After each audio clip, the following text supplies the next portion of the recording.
Hello students, welcome once again. आज के इस वीडियो में हम बात करेंगे रेडियस ऑफ कर्वेचर के क्वेश्चंस के बारे में।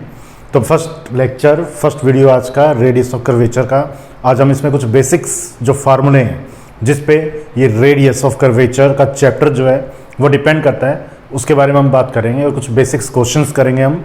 तो first, radius of curvature. Radius of curvature क्या चीज़ है?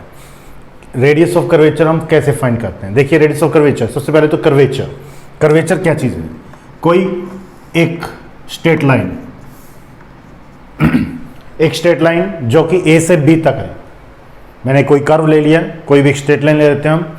इस स्ट्रेट लाइन को अगर मैं यहाँ से ये दो जो इसके दो पोर्शन हैं, जो दो एंड पॉइंट्स हैं, अगर ये कहीं बंधे हुए हैं किसी चीज़ से, और यहाँ से मैं इसको अगर यहाँ से इसको मैं थोड़ा सा खींचूँ तो कुछ इस तरह से ये शो होगी। अगर मैं इसको यहाँ से पकड़ के थोड़ा सा नीचे कर दूंगा तो इस तरह से कुछ बैंड हो जाएगी। तो ये जो बैंड हो रहा है कर्व, ये होता है कर्वेचर। कर्व जितना बैंड हो रहा है वो होगा कर्वेचर, यानी वक्रता, हिंदी में बोलते हैं वक्रता, तो वो होगा कर्वेचर।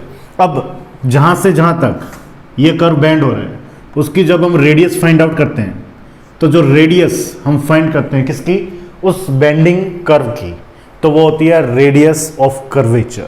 तो जितना कर्व बेंड हो रहा है उसकी रेडियस को फाइंड करना रेडियस ऑफ कर्वेचर है। और रेडियस ऑफ कर्वेचर किससे शो होता है? एक सिंबल मैंने यहाँ शो किया है, वो है रो। तो एक रो से रेडियस ऑफ कर्वेचर हम फाइंड करते हैं।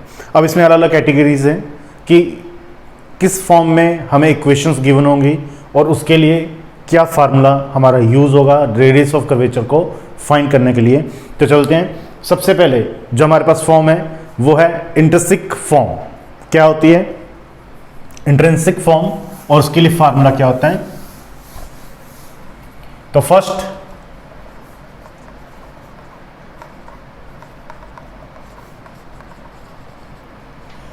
फॉर्म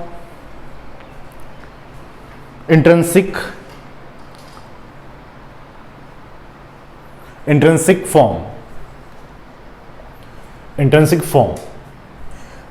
फॉर्म का मतलब हमारे पास जो कर्व गिवन होगा वो किस वेरिएबल में होगा। तो वो जो वेरिएबल होंगे वो होंगे एस एंड साई। तो ये कर्व अगर कुछ इस दो फॉर्म में हमारे पास गिवन हो, एस और साई में, तो वो फॉर्म हमारी होती है इंट्रिंसिक फॉर्म। उस फॉर्म को हम बोलते हैं इंट्रिंसिक फॉर्म। जब भी कोई कर्व हमें इन दो फॉर्म में गिवन होगा, जैसे लाइक हमें फाइंड करना हो, find the radius of curvature S equals to C tan psi. तो ये कर्व क्या है? इस कर्व में एस और साई वेरिएबल्स आ रहे हैं हमारे पास, तो हम इस फॉर्म बोलेंगे इसकी इंट्रिंसिक फॉर्म। ठीक है। अब जब कर्व इंट्रिंसिक फॉर्म में गिवन है तो उसकी रेडियस ऑफ कर्वेचर हम किस फार्मूले से फाइंड आउट करेंगे? बहुत सिंपल सा फार्मूला इसके लिए। और radius of curvature intrinsic form के लिए फार्मूला होता है रो इज इक्वल टू रो मतलब radius of curvature D s upon d Sai. ये फार्मूला होगा इंट्रिंसिक फॉर्म का, यानी उस एस के इक्वल जो कर्व गिवन है उस एस का साई के रिस्पेक्ट जैसे हम डिफरेंशिएशन कर देंगे तब हम कहेंगे कि वो रेडियस ऑफ कर्वेचर उस कर्व की आ गई। जैसे कि इस क्वेश्चन में हम कर देते हैं d s upon d psi. तो d s upon d psi, या हम पहले d s upon d psi find कर लेते हैं। तो d s upon d psi क्या आ जाएगा? Is equals to c constant multiplication में एज इट इज, और टेन साई क्या हो गया? Sec square psi. तो इसका मतलब रेडियस ऑफ कर्वेचर क्या आ गई? इसकी रेडियस ऑफ कर्वेचर होगा ये, यानी rho is equals to c sec square psi. तो इस कर्व की रेडियस ऑफ कर्वेचर है ये। क्लियर है? तो कुछ इस तरह से इंट्रिंसिक फॉर्म के लिए हमें फार्मूला फाइंड आउट करना है, और ये फार्मूला है ये। सेकंड फॉर्म हम करते हैं जो कि हमें मालूम है कौन सी? Cartesian form. और कार्टेशियन फॉर्म किस में होता है? एक्स और वाई की फॉर्म में। जब भी कर्व एक्स और वाई की फॉर्म में आ जाए तब वो कर्व होगा कार्टेशियन। और कार्टेशियन फॉर्म में जब कर्व गिवन है, एक्स और वाई की फॉर्म में कोई कर्व हमें गिवन है, उसकी रेडियस ऑफ कर्वेचर जब हमें फाइंड आउट करनी है तो उसके लिए स्टूडेंट्स फार्मूला बनेगा rho is equals to 1 plus dy by d x whole square whole power 3/2 upon d2y/dx2। तो radius of curvature for the Cartesian curve can be found by 1 + dy/dx whole square total power 3/2 divided by d²y/dx²। या आप अगर इस फार्मूले से question नहीं करना चाहो तो इसका ऑपोजिट फार्मूला भी है, या हम इसको ये भी लिख सकते हैं rho is equals to, opposite formula मतलब x और y को इंटरचेंज कर देते हैं। तो जब x और y को इंटरचेंज करें तो फार्मूला हमारा ये भी बन सकता है dx upon dy whole square whole power 3/2 divided by y को x से किया तो यहाँ भी y को x से करेंगे तो आ जाएगा d²x अपॉन dy²। तो ये दोनों ही फार्मूले हैं, आपको जो अच्छा लगे जिससे क्वेश्चन हमारा इजीली सॉल्व हो जाए हम वो फार्मूला यहाँ यूज़ करेंगे। तो रेडियस ऑफ कर्वेचर के लिए दोनों फार्मूले होंगे कब, जब कार्टेशियन कर्व हमें गिवन होगा। कोई भी कर्व हमें x और y की फॉर्म में गिवन है और उसके लिए हमें radius of curvature find out करना है। क्लियर है। अब हम चलते हैं थर्ड फॉर्म की ओर, और जो थर्ड फॉर्म है हमारे पास वो हो जाएगी क्या, parametric form. Parametric form, parametric form क्या होती है, अगर एक्स वाई के साथ या तो आ जाए t या फिर एक्स वाई के साथ आ जाए theta. Parametric form, curve X Y के साथ t की फॉर्म में दिया हो या एक्स वाई के साथ साथ थीटा आ जाए तो दोनों ही फॉर्म पैरामीट्रिक फॉर्म होती है। एग्जाम्पल अगर मैं लूँ तो या तो x equals to sine T, y equals to cos T, ये कर्व गिवन है, या t की जगह हम थीटा भी पुट कर सकते हैं, x equals to cos theta, y equals to sine theta, ये कर्व गिवन है और इसके लिए हमें रेडियस ऑफ कर्वेचर फाइंड करनी है। तो वो दोनों पैरामीट्रिक फॉर्म होंगी, t और थीटा के साथ x और y आ जाए तो पैरामीट्रिक फॉर्म के लिए फार्मूला हमारा क्या बनेगा, रेडियस ऑफ कर्वेचर का। तो radius of curvature for the parametric form x dot square plus y dot square whole power 3/2 upon x dot y double dot minus y dot x double dot. तो यह radius of curvature का formula. अब यहाँ पर x dot y dot और double dot की क्या values है, देखिए here x dot equals to, अगर t है हमारे पास तो आएगा dx अपॉन dt, अगर थीटा है तो हमारे पास x डॉट की वैल्यू होगी dx अपॉन d थीटा। ध्यान रखना स्टूडेंट, अगर x y के साथ t है तो x डॉट होगा dx अपॉन dt, अगर थीटा है तो x होगा dx upon d theta. Similarly y dot मैं यहाँ लिख देता हूँ, अगर t है तो और यह थीटा है तो y डॉट क्या हो जाएगा dy बाई dt या फिर dy by d theta. Similarly x double dot d square x upon d t square या फिर d square x upon d theta square and y double dot d square y upon d t square या फिर d square y by d theta square. तो ये सभी values होंगी, अगर t given होगा तो वैल्यूज ये होंगी सभी, अगर थीटा गिवन होगा तो वैल्यूज ये होंगी सभी। क्लियर। अब चलते हैं हम लास्ट फार्मूले की ओर, जो कि लास्ट फॉर्म है हमारी क्वेश्चन की, और वो है पोलर फॉर्म। तो इसी चार फॉर्म में हमारे पास कर्व होंगे, या तो पैरामीट्रिक, कार्टेशियन, पोलर या इंट्रिंसिक। तो फोर्थ इंट्रिंसिक फॉर्म के बाद हमने किया कार्टेशियन, कार्टेशियन के बाद हमने किया पैरामीट्रिक, और अब लास्ट हम कर रहे हैं पोलर। तो फोर्थ पोलर फॉर्म, और पोलर फॉर्म हमें मालूम है कंसीडर कैसे होती है, आर और थीटा की। अगर कोई भी कर्व की इक्वेशन आर और थीटा की फॉर्म में है तो अब हम कहेंगे कि वो कर्व क्या होगा, पोलर फॉर्म में होगा। एग्जांपल कार्डियोइड, हमने कर्व टेस्ट किया था कार्डियोइड का, लेमनिस्केट का। तो ये सभी क्या है, आर और थीटा की फॉर्म में, r equals to a cos theta cardioid, r equals to a 1 plus cos theta cardioid के कर्व के लिए हमने किया था। तो जब उसकी रेडियस ऑफ कर्वेचर फाइंड करेंगे तो इसी फार्मूले से होगी। कौन से फार्मूले से, by radius of curvature for polar form. So rho is equals to r square plus r dot square whole power 3/2 upon r square minus r double dot plus 2 r dot square. तो ये formula बनेगा radius of curvature for polar form.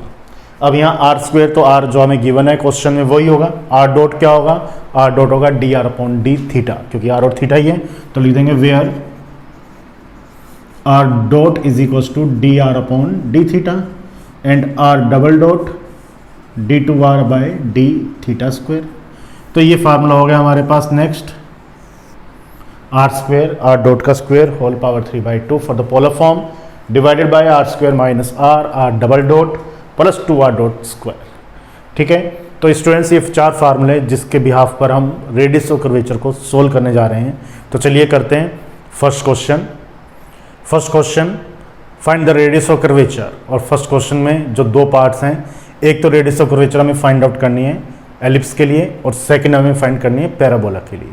तो ये दोनों ही question ellipse और parabola के ये हमें हर बार आते रहेंगे जब हम इसके जैसे जैसे इस चैप्टर में हम आगे चलेंगे, इसमें थ्योरम बेस्ड कुछ क्वेश्चंस करेंगे, उन सब में इन दोनों के रिजल्ट्स हमारे यूज़ होंगे।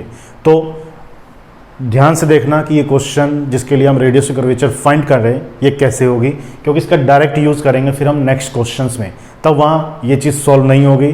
तो इसको कैसे सॉल्व किया जा रहा है ये अब यहीं हमें सीखना है और इसको याद रखना है। ठीक है, तो रेडियस ऑफ कर्वेचर सबसे पहले हम फाइंड करते हैं किसके लिए, एलिप्स के लिए।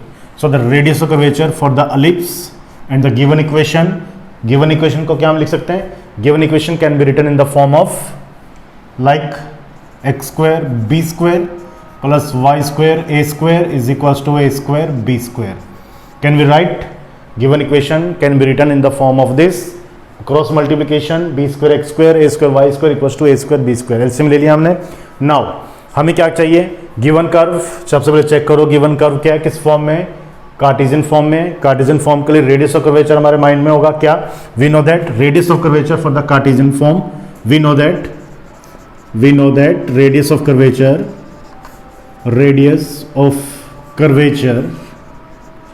इन कार्टेशियन फॉर्म क्या, rho is equals to 1 plus dy by dx whole square whole power 3/2 divided by d2y by dx2। ये होगी। ये आप इसका डायरेक्ट जो मैंने बताया था कि इसके 2 फार्मूले हैं, अगर dy by dx की जगह dx अपॉन dy करना चाह रहे हैं तो आप वो ट्राई कर सकते हैं, हमारा जो आंसर आएगा वो सेम आएगा। तो हम इसको दे देते हैं इक्वेशन नंबर 2। अब इक्वेशन नंबर 1 से देखो हमें 2 चीज़ें फाइंड आउट करनी है। फर्स्ट dy by dx, क्योंकि हमें यहाँ पुट करनी है वैल्यू, एक तो dy by dx के लिए और सेकंड हमें वैल्यू फाइंड करनी है d2y बाई dx2 के लिए। 2 वैल्यूज जैसे हम इक्वेशन नंबर 1 से फाइंड कर लेंगे, यहाँ वैल्यू पुट करेंगे इक्वेशन नंबर 2 में और हमारे पास क्या आ जाएगा, आंसर आ जाएगा, रेडियस ऑफ कर्वेचर आ जाएगा। तो सबसे पहले differentiate of equation number 1 with respect to x, because dy by dx हमें फाइंड आउट करना है। सो दैट डिफरेंशिएशन करना है हमें किसका, इक्वेशन नंबर 1 का, किसके रिस्पेक्ट, x के रिस्पेक्ट। तो यहाँ लिख देंगे differentiate of equation first with respect to x। तो जब इक्वेशन नंबर 1 का हम x के रिस्पेक्ट डिफरेंशिएशन करें तो from first 2x b square तो कांस्टेंट है, तो 2b स्क्वायर x, ये हो गया हमारा x के रिस्पेक्ट डिफरेंशिएशन फर्स्ट टर्म का। 2x b square as it is constant, multiplication तो एज इट इज रहेगा। तो y स्क्वायर का जब किसके रिस्पेक्ट करेंगे, x के रिस्पेक्ट, तो क्या आएगा 2y और y का x के रिस्पेक्ट dy बाई dx। तो 2y से पहले a स्क्वायर कांस्टेंट है, कांस्टेंट y और y का dy बाई dx, ये होगा x के रिस्पेक्ट इज इक्वल टू क्या है, a स्क्वायर बी स्क्वायर, दोनों टर्म्स क्या है, कांस्टेंट है और कांस्टेंट का डिफरेंशिएशन 0, ये हमें मालूम है। कांस्टेंट मल्टीप्लिकेशन में हो तो वैसा का वैसा, अगर किसी वेरिएबल के मल्टीप्लिकेशन में हो तो एज इट इज, अगर इक्वल में, एडिशन में, सब्ट्रैक्शन में हो तो 0 हो गया ये। अब यहाँ से हमें dy बाई dx की वैल्यू फाइंड करनी है। तो सबसे पहले हम क्या करते हैं, हम 2a square y dy by dx को लेते हैं और इसको जब मैं इक्वल में ले जाऊंगा तो टर्म्स नेगेटिव हो जाएगी, 2b स्क्वायर x होगी नेगेटिव, क्लियर। अब देखिए 2 से तो 2 कैंसिल हो जाएगा, ये दोनों टर्म्स इसके डिवाइडेशन में आ जाएगी, तो क्या आएगा dy by dx is equals to b square x upon a square y, ये वैल्यू आएगी b square x upon a square y। तो ये तो आ गई किसकी वैल्यू, dy बाई dx की, क्लियर है। तो ये रहते हैं क्वेश्चन नंबर 3। अब हम बात करते हैं d square y by d x square के लिए भी। That means again differentiate of equation number 3 to find the value d two y by d x two. Equation number 3 का हम एक बार डिफरेंशिएशन फिर से कर देते हैं d square y by d x square की वैल्यू को फाइंड करने के लिए। So d two y by d x two, तो देखिए जब फिर से इसका x के रिस्पेक्ट हम डिफरेंशिएशन करेंगे तो B square upon a square तो कांस्टेंट है और मल्टीप्लिकेशन में एज इट इज रहेगा, कुछ नहीं होने वाला उसका। अब x अपॉन वाई है हमारे पास, x अपॉन वाई का x के रिस्पेक्ट पार्शियल x के रिस्पेक्ट डिफरेंशिएशन है, तो कैसे होगा, u अपॉन v से हम कर लेते हैं। तो क्या होता है v का स्क्वायर y स्क्वायर, फिर u अपॉन v में क्या होता है u का differentiation v as it is, तो y as it is x का x से रिस्पेक्ट 1, फिर minus u as it is यानी x वैसा का वैसा और y का डिफरेंशिएशन, लेकिन किसके रिस्पेक्ट, x के रिस्पेक्ट, वो कितना आ गया dy बाय dx, यह आएगा, नेचुरल सी बात है। नेक्स्ट स्टेप में हम इसको लिख सकते हैं d square y by d x square is equal to b square upon a square, y square को भी हम यहाँ लिख देते हैं एक बार, क्लियर, y माइनस एक्स और x के साथ क्या है dy बाई डी एक्स, और dy बाई डी एक्स की वैल्यू है, we have the value of dy by d x from equation number 3। Equation number 3 में जो dy बाई डी एक्स की हमने वैल्यू फाइंड की है वो हम रिप्लेस कर देते हैं। तो जब रिप्लेस करेंगे तो टर्म्स क्या आएगी, देखिए बी स्क्वेयर एक्स अपॉन में ए स्क्वेयर वाई, ये वैल्यू आएगी। इसको थोड़ा सा और सिंप्लीफाइज कर लेते हैं हम, तो जब इसको सिंप्लीफाइज करते हैं हम थोड़ा सा, तो देखिए टर्म्स क्या रह जाएंगी, d two y by d x two is equal to b square upon a square y square multiply क्या आएगा a square y square minus इसका multiply x square b square और डिवाइडेशन में ए स्क्वेयर वाई, क्या ये terms आएगी, हमने क्या किया मल्टीप्लाई कर दिया, इसका एलसीएम ले लिया, ए स्क्वेयर वाई का मल्टीप्लिकेशन ए स्क्वेयर वाई स्क्वेयर हो जाएगा, एक्स का एक्स के साथ एक्स स्क्वेयर बी स्क्वेयर और ये कंप्लीट के अपॉन में आ जाएगा a square y. Is that clear, यहाँ तक कोई डाउट किसी स्टेप में। अब देखिए तो वैल्यूज आ गई है। अब देखिए यहाँ पर एक चीज़ है जो हमने यहाँ पे छोड़ दी है, जब ये d y by d x की वैल्यू आएगी तो इक्वल में नेगेटिव का साइन है, तो इसको मैंने यहाँ नहीं लगाया, तो उसको यहाँ हम शो कर देते हैं d y by d x की वैल्यू। तो ये नेगेटिव है तो ये भी नेगेटिव हुआ, इस नेगेटिव को हम यहाँ ले लेते हैं, ये नेगेटिव जो था वो मैंने नहीं लगाया, ये यहाँ रह गया था, ये आ गया। अब ये नेगेटिव तो यहाँ आएगा ही आएगा, साथ में d y by d x की वैल्यू जब हमने रिप्लेस की तो वहाँ पे भी क्या आएगा नेगेटिव आएगा साथ में, ये क्लियर है। अब ये नेगेटिव एज इट इज और ये नेगेटिव नेगेटिव क्या हो गए पॉजिटिव हो जाएंगे, क्लियर है स्टूडेंट। ये नेगेटिव है तो ये टर्म्स भी नेगेटिव ही होगी, यहाँ नेगेटिव है तो B square upon a square के साथ नेगेटिव मैंने बाहर ले लिया, इसका यू अपॉन वी से जो डिफरेंशिएशन था वो एज इट इज। अब माइनस का b square a square y square यहाँ आ गया, और जो d y by d x की वैल्यू पुट होगी तो वो क्या होगी विद नेगेटिव होगी, या नेगेटिव का साइन आएगा वो यहाँ आ गया। नाउ नेगेटिव नेगेटिव पॉजिटिव और ये नेगेटिव वैसे का वैसा चल रहा है। अब देखिए ये जो ब्रैकेट की वैल्यू है, चलो एक बार और करते हैं, ए स्क्वायर वाई को पहले मैं बाहर लिख दूँ, यहाँ मल्टीप्लाई कर सकता हूँ, तो जब इसको मल्टीप्लाई करूँगा टर्म्स आएगी d square y by d x square is equal to minus b square upon a square y square, और इसको ए स्क्वायर वाई को जब यहाँ से मल्टीप्लाई भी करेंगे तो ये टर्म्स क्या आ जाएगी a cube y cube, a की पावर 4 वाई क्यूब, ये होगी ए स्क्वायर से स्क्वायर मल्टीप्लिकेशन 4 हो जाएगा y square into y y cube. अब ये जो पोर्शन है a square y square plus x square b square, इसकी वैल्यू है इक्वेशन नंबर 1 में हमारे पास, वी हैव द वैल्यू कितनी है ए स्क्वायर बी स्क्वायर है, तो यहाँ से देखिए वैल्यू क्या आ जाएगी d square y by d x square की माइनस बी की पावर 4 बी स्क्वायर से बी स्क्वायर मल्टीप्लिकेशन का, तो बी की power 4 negative sign as it is, a square से 2 टर्म्स कैंसिल हो जाएगी तो a square y cube, equation number 4।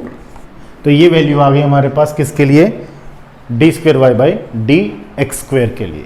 तो दो वैल्यूज जो हमें चाहिए, first value d y by d x की जो हम पुट करेंगे इक्वेशन नंबर 3 से, कहाँ इक्वेशन नंबर 2 में, और सेकेंड वैल्यू डी की power 2 upon d x two, d two y by d x two की, और जो वो है माइनस बी की power 4 upon a square y. Now from equation second third and 4, इस सेकेंड में dy बाई डी एक्स की जगह ये वैल्यू रिप्लेस कर देते हैं और डी स्क्वायर वाई बाई इसकी जगह ये वैल्यूज रिप्लेस हो जाएंगी। तो लिख देते हैं from equation second, third and fourth. तो देखिए जरा क्या टर्म्स आएंगी from second, third and fourth. Rho is equal to 1 plus d y by d x का होल स्क्वायर है, इसका मतलब पावर 2 करनी है इसकी, तो नेगेटिव का स्क्वायर तो पॉजिटिव हो जाएगा, बी स्क्वायर की पावर 2 4, एक्स की पावर 2 तो 2, सिमिलरली ए की पावर 2 की तो 4 और वाई की 2, होल पावर कितनी है 3/2। ये तो हो गई इसकी value 1 plus d y by d x का स्क्वायर, तो इसका स्क्वायर हमने यहाँ शो कर दिया। अब बात करते हैं यहाँ d two y by d x two की वैल्यू जो कि ये है, तो ये वैल्यू मैं यहाँ पुट कर दूँ। देखिए b की power 4 upon a square y cube. अब फिर कहोगे कि नेगेटिव साइन फिर रह गया मेरा, लेकिन यहाँ नेगेटिव साइन रहेगा, हमें यहाँ नेगेटिव साइन शो नहीं करना। क्यों? क्योंकि हम क्या चीज़ फाइंड कर रहे हैं, रेडियस ऑफ कर्वेचर में रेडियस फाइंड कर रहे हैं, और हमें मालूम है कि रेडियस क्या होती है, हमेशा पॉजिटिव होती है, इसका रिजल्ट कभी भी नेगेटिव नहीं आ सकता। So radius be always in positive so that this negative will be negligible. हमें इसको नेग्लेक्ट करना है क्योंकि रेडियस जो है वो हमेशा पॉजिटिव होती है, प्लस साइन में होती है। ठीक है, तो इस नेगेटिव को हम यहीं छोड़ देंगे और वैल्यू हमने ले ली यहाँ पे ये। क्लियर है यहाँ तक? अब इसे हम सिंप्लीफाइज करेंगे, जो आएगा वो रेडियस ऑफ कर्वेचर हमारा होगा। तो चलते हैं इसको सिंप्लीफाई जो भी करना हमें उसकी ओर। तो देखिए ज़रा कैसे हम इसको सिंप्लीफाइज कर रहे हैं। रो इज इक्वल्स टू, इसको मल्टीप्लाई कर दो, क्या आएगा ए स्क्वायर ए की power 4 y square plus b की power 4 x square whole power 3/2। ये तो आ गया क्लियर। इसको मल्टीप्लाई किया जस्ट पहले तो ये टर्म्स तो आएगी। अब ए की पावर 4 वाई स्क्वायर सभी के अपॉन में आएगा, कैसे? ये टर्म्स आएगी ना टोटल। अब जब मल्टीप्लाई करोगे तो ए की पावर 4 वाई स्क्वायर बी की power 4 x square whole power 3/2, और डिवाइडेशन में ये भी तो आएगा ए की पावर 4 वाई स्क्वायर, तो इस सभी का होल पावर 3/2। ये टर्म्स आएगी, ए की पावर 4 वाई स्क्वायर सभी के डिवाइडेशन में होगा।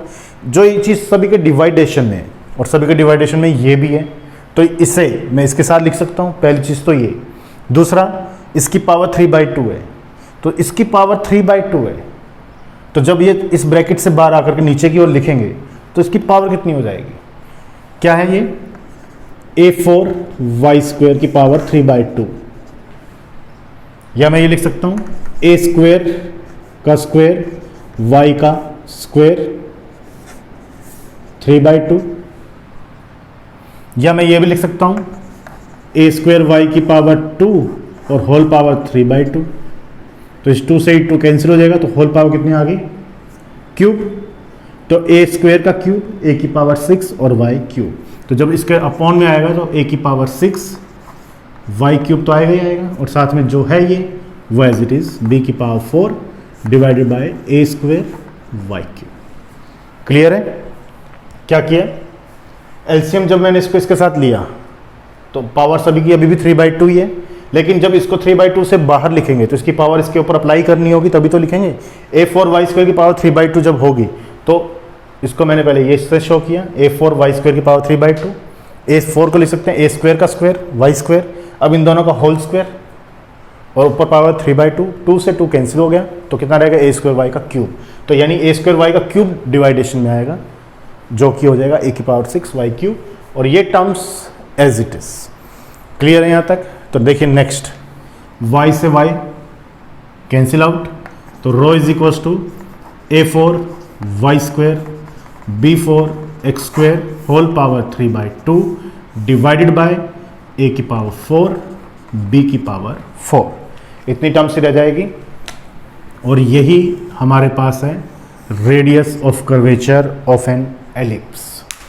एलिप्स की रेडियस ऑफ कर्वेचर ये होगी। इस रेडियस ऑफ कर्वेचर का रिजल्ट जो है, इस रिजल्ट को आपको याद भी रखना है।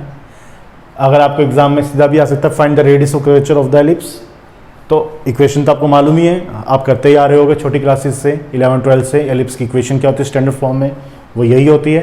तो आपको इसकी रेडियस ऑफ कर्वेचर याद भी रखनी है, क्योंकि जब हम थ्योरम बेस्ड क्वेश्चंस करेंगे तो उसमें डायरेक्ट यूज़ करेंगे इसका, इस रिजल्ट का। तो आपको तब माइंड में रहना चाहिए कि ये रिजल्ट कैसे आया। क्लियर है? करते हैं नेक्स्ट क्वेश्चन। कौन सा? Parabola. Find the radius of curvature for the parabola. तो पैराबोला के लिए भी गिवन कर्व किस फॉर्म में है? गिवन कर्व वही पैरामीटर कार्टेशियन फॉर्म में, और कार्टेशियन फॉर्म का फार्मूला भी वही जो अभी हमने किया। उसमें हमें दो चीज़ें चाहिए फिर से। कौन सी दो चीज़ें? dy by d x and d square y by d x for the given curve. Given हमें क्या चीज़ गिवन है? Y square equals to 4ax, ये हमें गिवन है। हमें क्या चाहिए? dy बाई डी एक्स और d square y by d x. तो इसका सबसे पहले डिफ्रेंशिएशन कर देता हूँ मैं x के रिस्पेक्ट। तो क्या आएगा? 2y dy by d x equals to 4a, क्योंकि x का x रिस्पेक्ट 1 हो गया, 4a। तो dy बाई डी एक्स की वैल्यू क्या आ गई स्टूडेंट्स? तो dy बाई डी एक्स की वैल्यू आ गई 2 इससे डिवाइड हो जाएगा, तो it means 2a upon Y, 2 से 1 2 कैंसिल हो गया, a अपॉन वाई। तो ये तो वैल्यू आ गई किसकी? dy बाई डी एक्स की। क्लियर है? एक बार और हम इसका डिफ्रेंशिएशन कर देते हैं, तो d square y by d x square की वैल्यू आ जाएगी।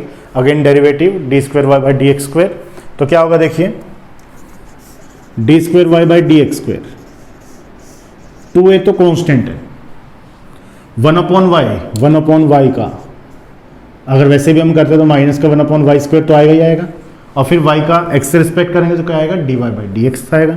तो माइनस का 1 अपॉन वाई स्क्वायर और y का x से रिस्पेक्ट तो dy बाई डी एक्स होता ही है। जनरली 1 अपॉन एक्स का डिफ्रेंशिएशन x के respect minus 1 upon x square होता है। 1 अपॉन वाई का y के रिस्पेक्ट अगर हम करते हैं तो only minus 1 upon y square करते हैं, लेकिन यहाँ पर x के रिस्पेक्ट ऑफ y का तो dy बाई डी एक्स जो है वो एक्स्ट्रा टर्म और आएगी। अब इस dy बाई डी एक्स की वैल्यू को हम यहाँ से रिप्लेस करेंगे। कितनी है? 2a अपॉन वाई, तो वैल्यू पुट कर देते हैं। Put the value of dy by d x from equation number 2, we get d2y by d x 2 minus का 2a अपॉन वाई स्क्वायर, तो as it is dy by d x की value एक बार और आ गई 2a upon y, that is minus का 4a square upon y cube. Equation number 3 हो गया।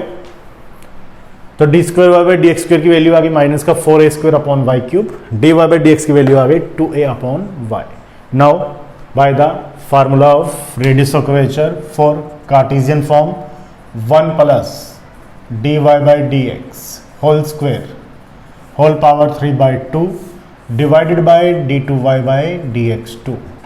तो दो वैल्यूज जो हमें यूज करनी है, first one and second one, ये दो वैल्यूज हमें यूज करनी है इस फार्मूले में पुट करने के लिए।